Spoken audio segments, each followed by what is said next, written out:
Welcome to the Harmony Economy Podcast, a discussion with thought leaders in the area of diversity and inclusion, specifically around the difficult and challenging issues that make an impact in our businesses, in our communities, and in our lives. This podcast is presented to you by GVC SHRM, and it is sponsored by the Human GPS. Today's topic is, does diversity and inclusion efforts really impact the bottom line? In our discussion today with a noted expert, Fernan, you will make the final decision as listeners. At the end of our time, there will be a poll, and we will present the findings of that poll on our next podcast. My name is Peter Lepore, and I'll be your host for today. He's the Chief Human Resource Officer at the YMCA here in Rochester, New York. And Fernan, welcome.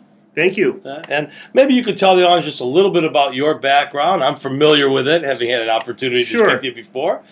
Sure. I'm, as Peter said, I'm Chief Human Resources Officer, and I'm also Chief Diversity Officer for the YMCA of Greater Rochester. I've been in this role for 16 years. Prior to that, I was with Nestle Corporation for 2 years, and then Xerox Corporation for 14 years. Excellent.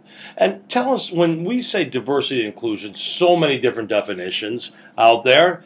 Well, how do you define that at the YMCA? I subscribe to the SHRM definition of diversity and inclusion, and that is the qualities, life experiences, personalities, education skills, competencies, and collaboration of many different types of people who are necessary to propel an organization to success. So let's get right to the topic at hand. And let's face it, before we ask this question, I would imagine that if you go to any C-suite executive, senior executive in an organization and ask them the question, do diversity and inclusion efforts really impact our bottom line? You are going to get a positive response. They're going to say, absolutely, it's the hunt for talent. It's absolutely doing the right thing. But the question at hand today is, does it measurably impact the bottom line? I would absolutely have to say yes, it does. And I'll give you an example. Here at the YMCA. About 10 years ago, we launched a program called Silver Sneakers, which was targeted to the active older adult, 55 years and older. And that, in the first year alone, added 2,000 new members to the organization. Impressive. So from a diversity standpoint, we took a step back and we looked at our diversity statement, which is it's simple for the organization, which is for all. So does this new demographic match our employee demographic? Because we want people to feel comfortable and see that there are folks like them working within the organization. So that started an attraction strategy to recruit older adults to come work for us to help run these programs, because it stood to reason if we're bringing in older adults for health and fitness, they wanted to work with older adults that live that lifestyle and would help them achieve the goals that they wanted to achieve. So 10 years later, I'll give you some statistics, we now have close to 19,000 members of that program, and our older population, which 10 years ago, for those 55 and older, it only represented 5% of our employee demographic. Today it represents 35% of our employee demographic. So we're able to achieve diversity not only on the employee front, but also on the member front. So this was not only a diversity and inclusion effort, but also a recruiting strategy that ended up. You're talking about really not what everyone thinks of when they first think about diversity and inclusion, because you're talking about age. Right? Most people who think of diversity and inclusion are thinking about gender. They're thinking about race. They're thinking about ethnicity. Right? So are there measures, or you have some success stories around some of those common metrics? Well, you have to look at and I use what's known as the pestle model, and that's where you look at the political landscape, the economic landscape, the socioeconomic landscape, the technological, legal, and environmental.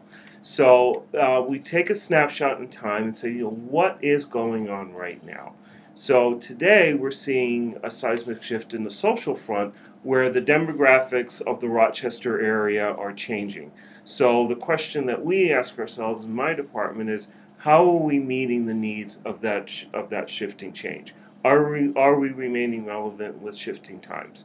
So we look at the demographic of our membership, and then does that demographic reflect our members? I talked about the aging population at the top of the program. I'll give you another example where Rochester has become the epicenter of refugees and immigrants resettling into this area.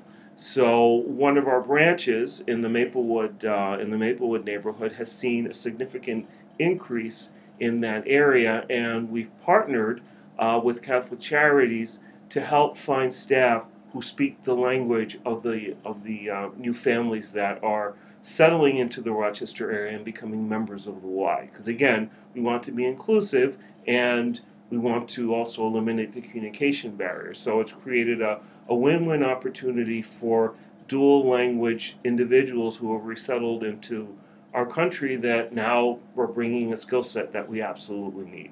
And we're also making our members feel welcome at the same time. So that speaks to the question that we're very often asked at the Diversity Council, is around metrics. And if I understand what you're saying, and just to frame it for everyone, you've actually shown us two metrics that that anyone can use. One of them is, do we reflect our constituency, our membership? Exactly, yes. Right? And you use the acronym PESTLE, and that's really when you're talking about our environment, are we attracting and making ourselves attractive and open to the social, political environment in which we actually exist. So by measuring those, so anyone can look and measure that and then see, are we reflecting, our strategies reflecting really the environment in which we live. Exactly. All right, so that's very good, because that are the sort of measures that anyone can then take a look and benchmark against themselves and against the industry. Yes. Certainly. Okay, for those listening, they're wondering, how do I get started? Do you have any first advice for someone who's really wants to do this, but wants to put in a specific program because they're going to be accountable to their senior leadership? So we'll start with that. And then the second question, are there any pitfalls, things that can come up, common things that might happen that to look out for if you're just starting a program like this? To answer the first part of the question, you absolutely have to first understand the nature of your business, and then look at your strategic plan and what are the objectives that you have.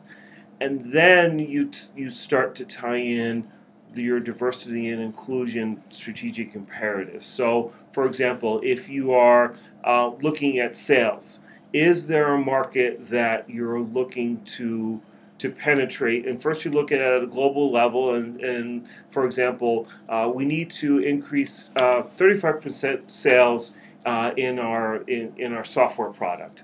So you look at, well, what demographics have we tapped into?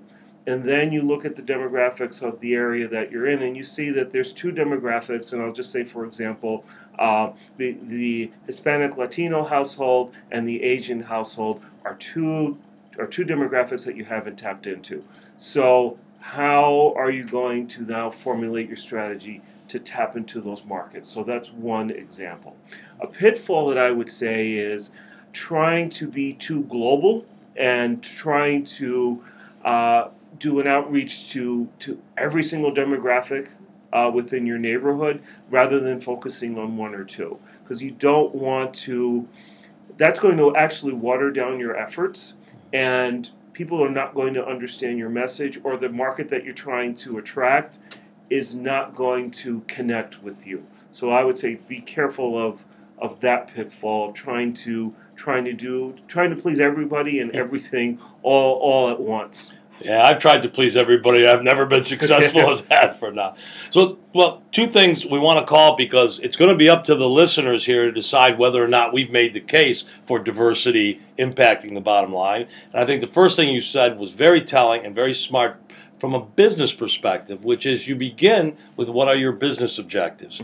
And then you take a look at your diversity efforts and say, how are they aligning with the business effort? It's the business effort first, and then you're aligning your D&I strategy around that. That's also very smart. And the second piece of advice to new people, is, just starting with this, is rather than looking to eat the entire elephant at one time, you're really going to say, let's start small. Let's start with something manageable and not try to be too global, because if you are trying to be all things to all people, what you'll end up is nothing to everybody. Exactly. And if you take that approach, and if it works, then you have a best practice that you could expand to other markets as well. Very good. So that's another bit of, it's a metric. So you have a best practice that you can then benchmark against other areas as you continue to expand and get better at what you're talking about. Fernan, anything you'd like to tell us about the why before we go? It's a shameless opportunity to plug. Oh, sure. This is our 165th anniversary in the Rochester area. We are building a new location, which is going to be at the crossroads of the city, Pittsford, and Brighton. It's going to be known as a regional campus, and it's going to be one of the largest YMCAs in North America. And we're hoping that people come on out and check it out when it opens up in September of 2019. Well, that sounds like an invitation worth taking up on. Fernan Sapero, thank you. I believe that you have made the case for, does diversity, does it impact the bottom line in our business? But that's up to you all to decide. Take the poll right now. You'll see the opportunity to poll yes or no. Did Fernan make the case? And we'll share more with you in the next of our series at the Harmony Economy. This is Peter Lepore saying thank you to GVC Shoreham and to our sponsor, the Human GPS. Navigate success.